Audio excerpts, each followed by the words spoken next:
World headlines के बाद आइए शुरुआत करते हैं सुपर प्राइम टाइम की आज की ब्रेकिंग न्यूज की। खबर है रूस में यूक्रेन का भीषण अटैक हुआ है। बेलगरोद में जबरदस्त हमला हुआ है। यूक्रेन ने 24 घंटे में 110 ड्रोन दागे हैं। हमले में कई इमारतों के बर्बाद होने की जानकारी और साथ ही हमले में 1 दर्जन लोग जख्मी भी हुए हैं।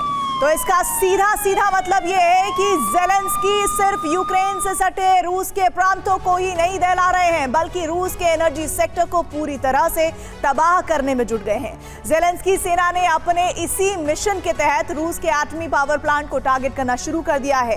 ये ज़ेलेंस्की का वो षड्यंत्र है जिसकी वजह से युद्ध में एटमी रेडिएशन का खतरा बढ़ गया है। सवाल यही है कि आखिर रूस के एटमी पावर प्लांट को ज़ेलेंस्की क्यों तबाह करना चाहते हैं। रूस यूक्रेन युद्ध किसी भी वक्त एटमी जंग में बदल सकता है। रूस हो या फिर यूक्रेन की धरती, कभी भी एटमी ज़लज़ला आ सकता है। यूक्रेन ने अब न्यूक्लियर पावर प्लांट पर हमले करना शुरू कर दिया है। यूक्रेन ने न सिर्फ रूस के पावर प्लांट को बल्कि ज़ेपोरिज़िया एटमी प्लांट को भी तबाह करने वाला अभियान शुरू कर दिया है।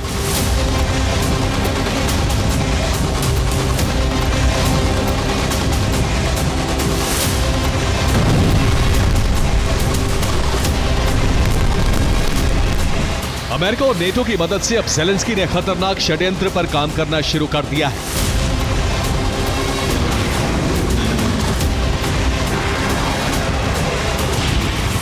यूक्रेन के हमले से रूस में एटमी संकट गहरा गया है।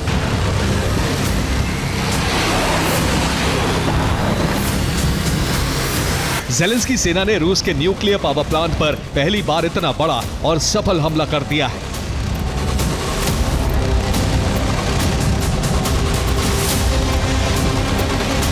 ये पहली बार है जब यूक्रेन के हमले में रूसी एटमी प्लांट का कूलिंग टावर बर्बाद हो गया।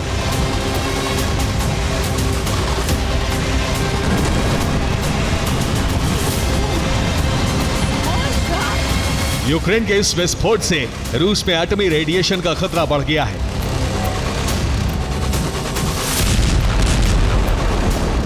यूक्रेन ने जिस नोवोवोरोनिश न्यूक्लियर पावर प्लांट के कूलिंग टावर को टारगेट किया वो रूस के वोरोनिश प्रांत में है।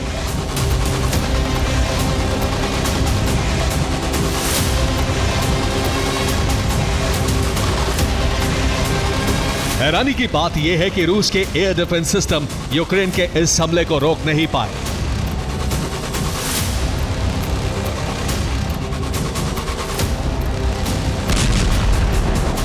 ऐसे में माना जा रहा है कि यूक्रेन ने यह हमला किसी नए और अपग्रेडेड ड्रोन से किया है।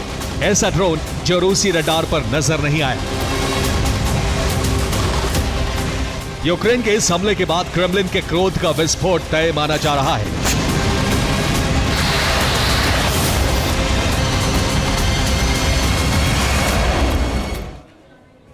तो यूक्रेन ने जिस नोवोवोरोनिश न्यूक्लियर पावर प्लांट पर ड्रोन अटैक किया है वो रूस के वोरोनिश प्रांत में है। यूक्रेनी फोर्स का ये हमला पूरी तरह से सफल रहा। रूसी एयर डिफेंस सिस्टम इस बार पूरी तरह से नाकाम रहा। यूक्रेनी ड्रोन रूसी रडार पर नजर नहीं आया। इतना ही नहीं, एयर डिफेंस ने न तो एक्टिव हुआ वो और न ही वो अलार्म ही बजा पाया। एयर डिफेंस ने मिसाइल भी फायर नहीं किए और यूक्रेन के ड्रोन ने सीधे न्यूक्लियर पावर प्लांट को हिट किया। धमाके से प्लांट के कूलिंग टावर को नुकसान पहुंचा है। यूक्रेन के इस हमले के बाद एटमी रेडिएशन का खतरा मंडराने लगा है। रूसी एक्सपर्ट प्लांट पर पहुंचकर रेडिएशन की जांच कर रहे हैं।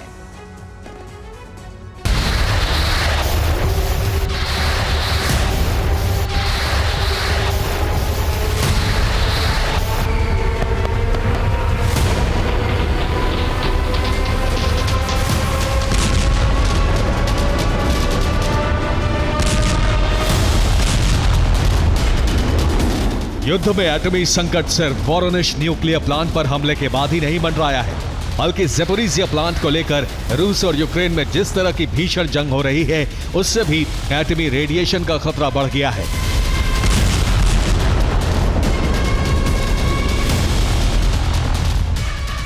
रूस ने ज़ेपोरिज़िया एटमी पावर प्लांट से यूक्रेन को होने वाली बिजली सप्लाई काट दी है। रूस ने 23 सितंबर को हमला कर उस लाइन को काट दिया जो यूक्रेनी पावर ग्रिड से जुड़ती है। तब से लेकर अब तक ज़ेपोरिज़िया पावर प्लांट से यूक्रेन को बिजली नहीं मिल रही है।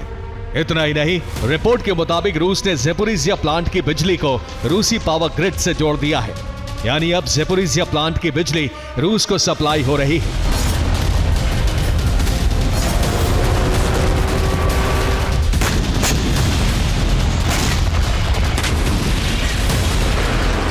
रूसी सेना के इस कदम से ज़ेलेंस्की इतना भड़क गए कि न सिर्फ ज़ेपोरिज़िया पावर प्लांट को बल्कि यूक्रेनी बॉर्डर के पास मौजूद रूसी न्यूक्लियर पावर प्लांट को भी टारगेट करना शुरू कर दिया है। यूक्रेन के इन्हीं हमलों की वजह से युद्ध में एटमी खतरा बढ़ गया है।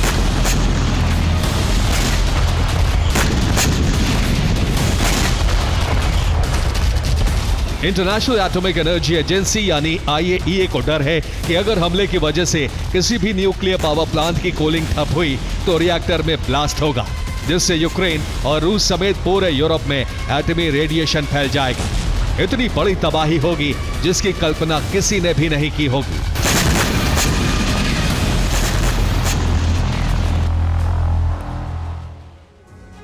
और अब आपको ज़ेलेंस्की के एनपीपी प्लान के बारे में बताते हैं। अब इसे आप समझ लीजिए। दरअसल एनपीपी पर हमला कर ज़ेलेंस्की पुतिन को भड़काना चाहते हैं, ये सबसे पहली प्राथमिकता उनकी। दूसरी बात जो इसमें सामने आई है वो ये है कि पुतिन को भड़काकर यूरोप में बड़े हमले करवाना चाहते हैं ज़ेलेंस्की। साथ ही जानकारी ये भी आ रही है कि रूस से गलती करवाकर, जी हां, ट्रंप को युद्ध में खींचने की कोशिश ज़ेलेंस्की करेंगे। यही उनका एनपीपी प्लान का एक बड़ा हिस्सा भी है। और इसके साथ ही यूरोप में हमला हुआ तो अपनी सेना भेज सकता है नेटो। इसको लेकर लगातार नेटो की तैयारियां भी नजर आ रही है, लेकिन ज़ेलेंस्की नेटो को युद्ध में खींचकर हार को टालना चाहते हैं। ये बड़ी और अहम जानकारी है उनके एनपीपी प्लान की।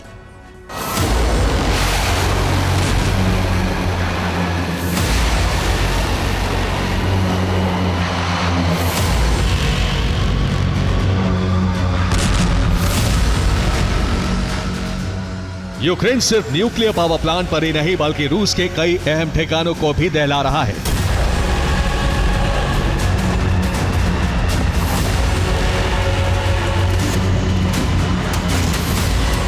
रूस के एकातरिंगबर्ग में यूक्रेन ने रूस की फैक्ट्री को जला दिया। बेलगोरोद में यूक्रेनी ड्रोन हमले में रूस का पावर स्टेशन भस्म हो गया। बेलगोरोद में यूक्रेन के हमलों की वजह से 3 लोग मारे गए। ब्रियांस्क में यूक्रेनी फोर्स ने रूस की सैन्य टुकड़ी को खत्म कर दिया। रोस्तोव में एक के बाद एक कई विस्फोट हुए। रूसी सेना का हथियार डिपो तबाह हो गया। डोनेस्क में यूक्रेनी सेना ने रूस के टैंक की कब्र खोद दी। डोनेस्क में ही रूसी सेना के लिए हथियार लेकर जा रहा ट्रक भी तबाह कर दिया गया।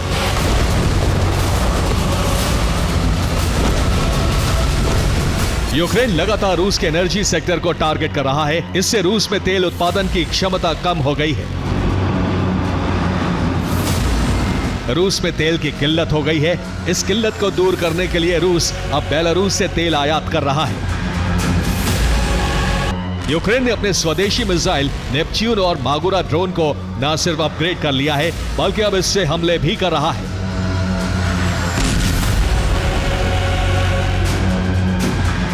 अब सवाल यही है कि यूक्रेन रूस में जिस तरह से हमले कर रहा है, जिस तरह ज़ेलेंस्की न्यूक्लियर पावर प्लांट को टारगेट कर रहे हैं, उसका परिणाम क्या होगा? क्या पुतिन इस षड्यंत्र का बदला एटमी विस्फोट कर लेंगे? ये वो सवाल है जिसका जवाब युद्ध के मैदान से बहुत जल्द मिल सकता है।